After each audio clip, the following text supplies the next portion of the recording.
ஆசையை வென்ற ஒரு புத்தனுமல்ல, என் காதலை சொல்ல நான் கம்பனுமல்ல.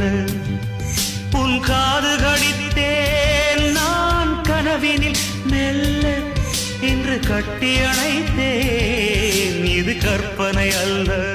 மடல் கொண்ட மலர்கள் மலர்ந்தது எனக்கு மதுரசம் அருந்தட்டுமா, விடுகின்ற வரையில் முடிகின்ற வரையில் கவிதைகள் எழுதட்டுமா. ஓ நீ நடந்தால் நடையழகு, நெருங்கி வரும் இடையழகு,